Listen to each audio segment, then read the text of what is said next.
আমাকে টাকার জন্যই ভালোবাসে। এতদিন বুঝতে না পারলেও এখন কিন্তু আমি সেটা হাড়ে হাড়ে টের পাচ্ছি।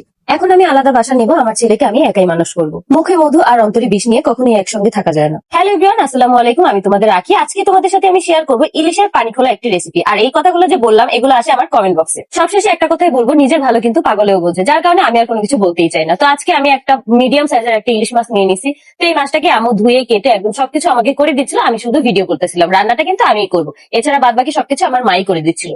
এই রেসিপিটা রান্না করার জন্য আলাদা ভাবে কিন্তু কোনো রকমের মশলার প্রয়োজন নাই। একদম সিম্পল ভাবে আর শর্টকাটে কিন্তু তোমরা এই রেসিপিটা করতে পারবে।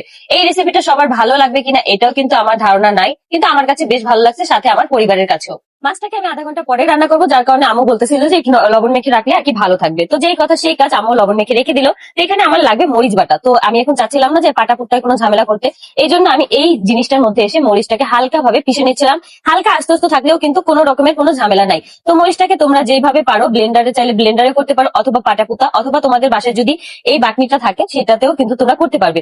আর লাগবে পেঁয়াজের বাটা। তোমরা কিন্তু চাইলে এই বাটাটা পাটাও করতে পারবে, চাইলে তোমরা ব্লেন্ডারেও করে নিতে পারবে। আমাদের বাসায় আগে থেকেই হচ্ছে আম্মু এই বাটাটা করে রাখছিল, যার কারণে আমার পেঁয়াজ বাটা নিয়ে কোনো রকম ঝামেলা করা লাগেনি। এখানে কিন্তু চাইলে তোমরা সয়াবিন তেলও ব্যবহার করতে পারবে। যেহেতু আমার বাসায় সরিষার তেল ছিল আর ভাবলাম যে ইলিশ মাছের মধ্যে সরিষার তেলটা যায়, এই জন্য আমি দিয়ে দিছি। আর এখানে মরিচ বাটা, তারপর হচ্ছে পেঁয়াজ বাটা আর পরিমাণ মতো লবণ দিয়ে দিলেই কিন্তু এনাফ।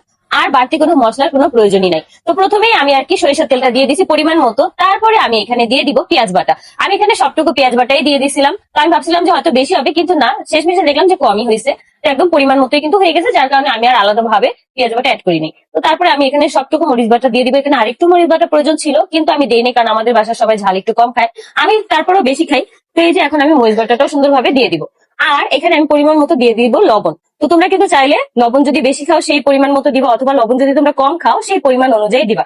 তারপরে এই মিশ্রণটাকে সুন্দরভাবে হাতে ভালোভাবে মেখে দিয়ে তারপর হচ্ছে তোমরা পরিমাণ মতো পানি অ্যাড করে দিবা। তো ইলিশ মাছের মাথাটা যেহেতু এখানে কাটা হয়নি ভালোভাবে, তো এই জন্য আমি ভাবলাম ভিতরে যেহেতু মশলাটা যাবে না, আমি সুন্দরভাবে ভিতরে মশলাটা ভরে দেই, তাহলে কিন্তু খুব সুন্দরভাবে ভিতরে চলে যাবে।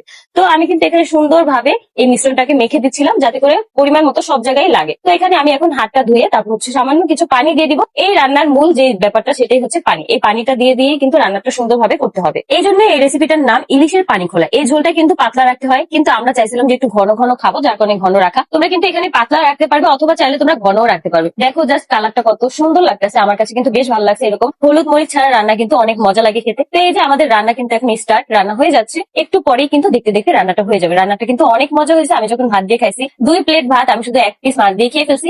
ব্লগটা কেমন লাগলো অবশ্যই কমেন্ট করে জানায়।